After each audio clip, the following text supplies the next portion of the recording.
$100 billion, buried in salt and silence at the top of the world.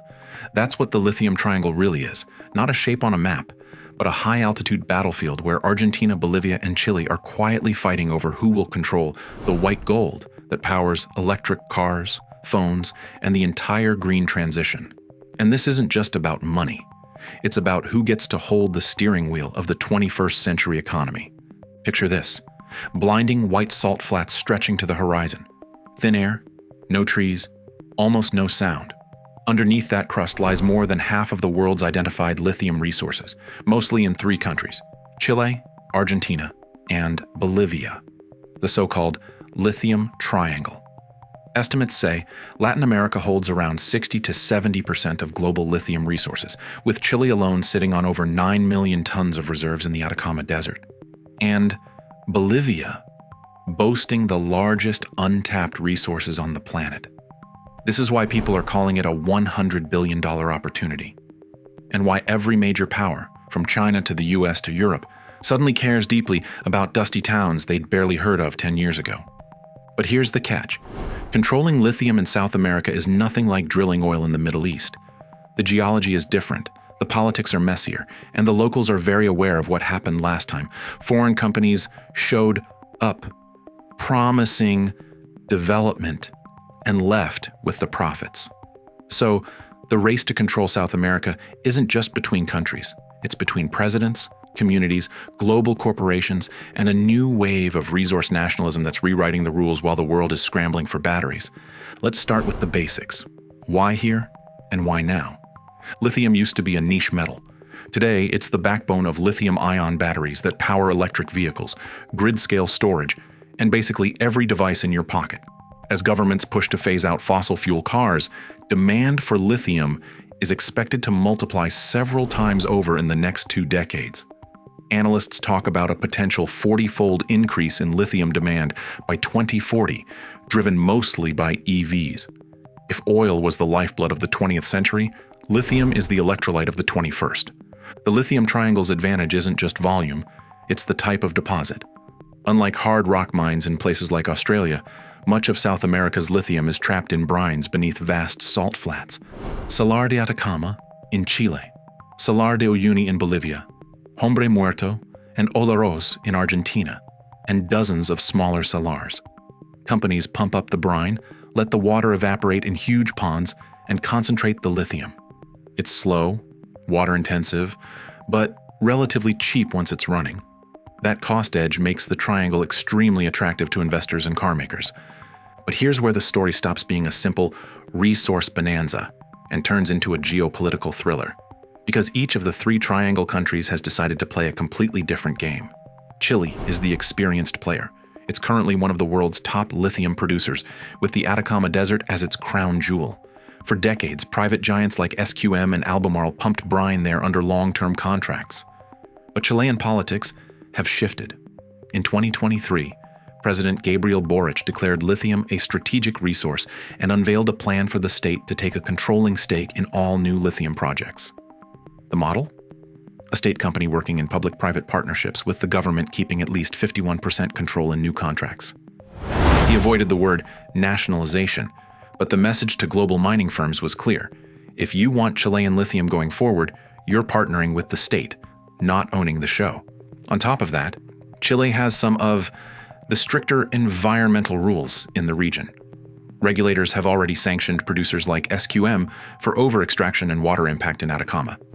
So Chile's strategy is, we'll keep producing, we'll keep earning, but on our terms, with more green branding and more money staying in Santiago's hands. Bolivia, on the other hand, is the sleeping giant that keeps hitting the snooze button. It has the biggest lithium resource pile, especially around Salar de Uyuni, often described as the world's largest single lithium deposit. Yet, for years, production has been tiny, a few hundred tons a year compared to hundreds of thousands from places like Australia. Why? Politics. Bolivia's leadership has long viewed lithium as a national treasure that must not be given away to foreign companies like previous resources were. So Bolivia went full state-led. Lithium was declared 100% state-controlled, and early deals were cautious, slow, and heavily politicized, Recently, that's changed, at least on paper. The government has signed billion-dollar agreements with Chinese-led consortia and Russian partners to build direct lithium extraction plants in Uyuni and other sailors, promising production targets in the tens of thousands of tons per year, and even battery plants. But every step forward hits resistance. Local protests in regions like Potosi, demanding higher royalties, more transparency, and better environmental guarantees. Some sessions in Bolivia's Congress have literally descended into shouting matches and thrown water bottles over lithium deals. On top of that, Bolivia's deposits are technically more challenging. The brines are more complex, making traditional evaporation less effective. That's why they're betting on newer tech like direct lithium extraction. But that tech is capital intensive and not fully proven at industrial scale in Uyuni's conditions. So Bolivia is trying to walk a tightrope. Keep majority control, demand technology transfer, insist on value-added processing at home, and still get production off the ground fast enough to catch the EV wave. If they pull it off, they could transform their economy. If they stall, they risk being the country that owned the biggest pile of lithium and still missed the boom. Then there's Argentina, the pragmatist, and some would say the gambler. Unlike Bolivia and Chile, Argentina lets its provinces control mineral rights, and it has leaned heavily into a market-driven model. Provinces like Jujuy and Catamarca have signed deals with foreign companies, from U.S. firms to Chinese players, to develop salars like Hombre Muerto and Olaroz. The result? Argentina has become one of the fastest-growing lithium producers in the world, with several projects ramping up and more in the pipeline. Investors like the relative openness and the fewer explicit state control strings compared to its neighbors. But that flexibility comes with its own problems. Indigenous communities and local groups in Argentina have complained about a lack of proper consultation, environmental damage, and poor sharing of profits. In some salars, they argue that aggressive pumping of brine is drying up wetlands, impacting agriculture and traditional livelihoods. Court cases and provincial rulings have started to push back, in a few instances pausing new permits until deeper environmental assessments are done. Argentina is essentially playing come invest now and we'll fix the rules on the fly, while local resistance and legal challenges slowly rewrite what's acceptable. So zoom out. You've got three neighbors sitting on a shared geological jackpot, all taking different routes. Chile is going hybrid state capitalist, Bolivia is going full state led and slow, and Argentina is going open door with grassroots turbulence. If this sounds like the perfect setup for them to unite and form a lithium OPEC, think again. People love to ask, will the Lithium Triangle become the new OPEC? On paper, the idea is seductive. 3 countries, 60 to 70% of resources, huge leverage.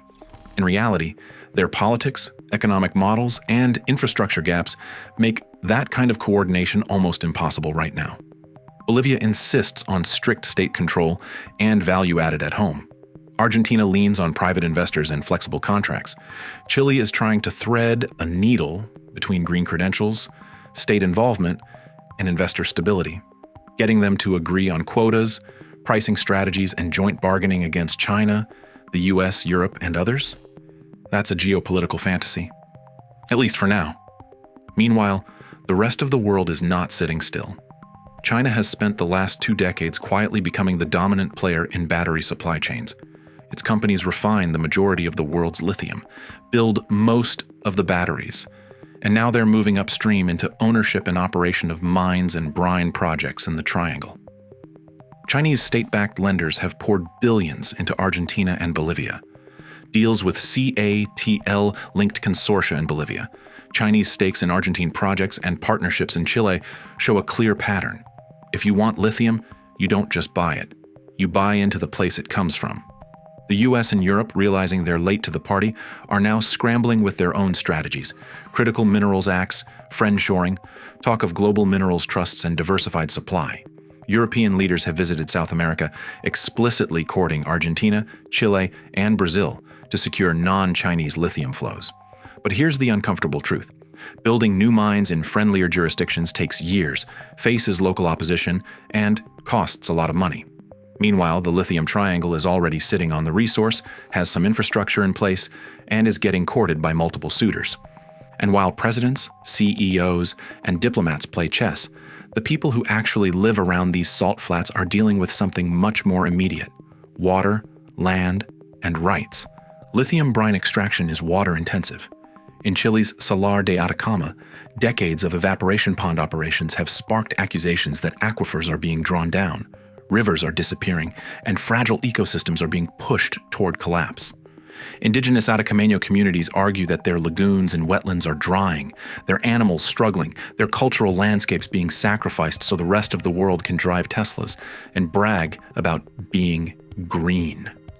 Regulators have started tightening controls, but the core conflict remains. How do you justify draining one of the driest places on Earth for global climate goals? In Argentina, similar tensions are rising. Communities near salars like Hombre Muerto have documented changes in water flows, wetlands, and riverbeds, and legal actions have begun to force slower approvals and broader environmental reviews. In 2024, a provincial court even ordered authorities to stop handing out new permits in one area until a comprehensive impact study was done. That's a huge red flag for investors. Bolivia, interestingly, doesn't yet have large-scale, decades-long lithium operations to point to, so the environmental debate is more about fears of what could happen.